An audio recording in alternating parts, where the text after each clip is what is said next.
For the second part of section 3.6, it's going to be about inequalities and radicals. So before we talk about inequalities and radicals, let's go ahead and talk about just inequalities in general. So A and B are both two different types, but for this one, when I'm looking at negative 3x, so let's subtract the 12 from both sides. So I get negative 3x is less than or equal to negative 12. And then divide both sides by negative 3. And remember, when you divide by negative 3, you have to make sure that you flip that sign. So my answer for this case is going to be x has to be bigger than or equal to 4. Or another way to write this is that it's going to go from 4 to infinity.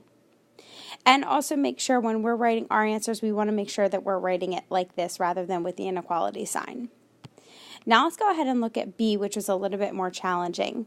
So let's get everything over to the same side. So we're going to get x squared minus 3x minus 10 is bigger than 0 or is greater than 0. So for right now, I'm looking for the two numbers that when I multiply them together, I get negative 10, and then when I add them, I get negative 3. So my two numbers are going to be x minus 5 and x plus 2. When I multiply negative 5 and negative 2, I get negative 10, and when I add them, I get negative 3. So I get x is going to equal 5 and negative 2. Now this is the one that you have to be really careful about. So you have to look at this number up here and say, okay, well this is a bigger sign, which means that I'm looking for numbers that are bigger than 0, so I'm looking for positive answers.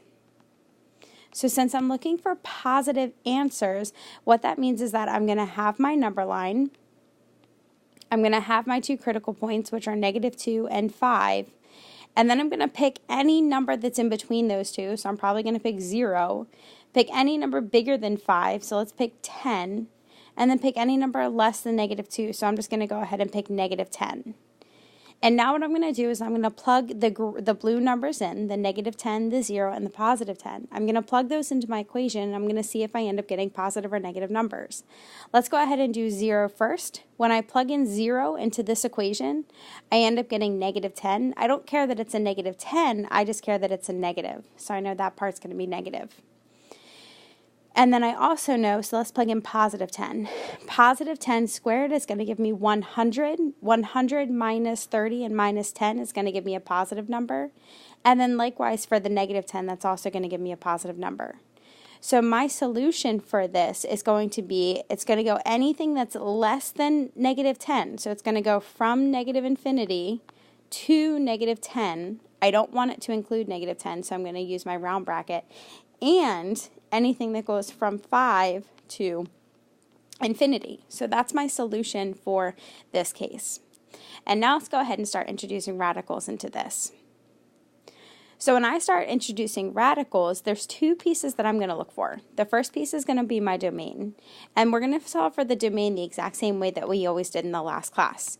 So in order to figure out what the domain is, I'm going to set what's underneath of the square root. So x plus 3 has to be bigger than or equal to 0. So my domain for this case is that x has to be bigger than or equal to negative 3, or it's going to go from negative 3 to infinity. So that's going to be my domain. Now the next piece is to figure out what the x-intercept is. And to figure out what the x-intercept is, what we're going to do is change this to just an equal sign. So the square root of x plus 3 is going to equal 3. Because my whole goal is just to figure out where is this going to cross the x-axis. So now once I have this, let's go ahead and solve it. I'm going to square both sides, and I get x plus 3 is equal to 9. Subtract 3 from both sides, and I get x is equal to 6. So my domain says that x has to be between negative 3 and infinity. It has to be bigger than negative 3. But my x-intercept says that it's only going to go up until 6.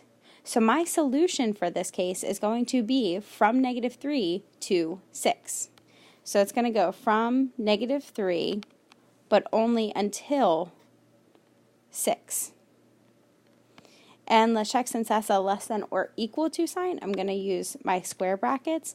But I want to sketch this just to make sure that we understand what this whole concept means. So when I put this, let's get this all onto the same side. So when I have x plus 3 minus 3 is less than or equal to 0, we're going to talk about this the same way that we just did with the quadratics. What this piece right here means is that I'm looking for a negative solution. because I'm looking for numbers that are going to be less than 0. So let's talk about our transformations. This is going to be shifted to the left 3 and then down 3. So normally my graph is going to look like this, but since my graph is being shifted, it's actually going to be to the left 3 and down 3. So my vertex is going to be down here, and it's actually going to start looking like this. And then what that x-intercept, what that point is this point right here, and this says, okay, well this point is 6, and this is where it touches the x-axis. So where are my values going to be negative? The values are going to be negative anywhere in between -3 and 6. Obviously my graph is off a little bit, I didn't use a calculator. But that highlighted piece, that's where your values are going to be, or that's where your xi's are going to be negative. So it's going to go all the way from -3 to 6. Now let's go ahead and look at number 2. We're going to do the same type of thing. So my domain, for the domain, I'm looking for the numbers that are underneath of the square root. So I have 4x minus 3 has to be bigger than or equal to 0. So add 3 to both sides, divide by 4. X has to be bigger than or equal to 3/4. So another way to write that, if x has to be bigger than that, that means that it has to go, whoops, I'm going to use my round bracket here, and it's going to go from 3/4 to infinity.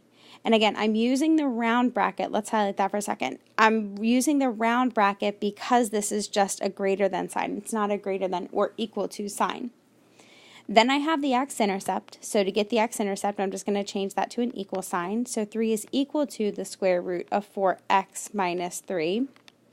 Square both sides. 9 is equal to 4x minus 3. Add 3. 12 equals 4x. Divide both sides by 4, and x is equal to 3.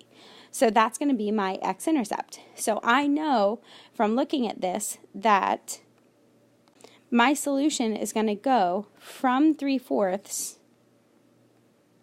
but only until it gets to 3. And it's not okay for either of those to be 3. So now let's go ahead and graph this and check and make sure that we did everything correctly. So when I go to graph this, let's get everything to the same side. So I have 0 is going to be greater than -3 plus, and then I have the square root of 4x minus 3. So this is telling me it's being shifted down 3. This -3 is telling me it's shifted to the right 3. So my vertex is going down 3 and then to the right 3. So my vertex is going to be here. Oops, one mistake. So when you have this 4x minus 3 here, you actually can't assume that it's being shifted to the right 3 because of that 4. It's going to change it up a little bit. So my vertex is actually going to be somewhere in here, but it's still going to have that y-intercept of right, or the x-intercept of that right there.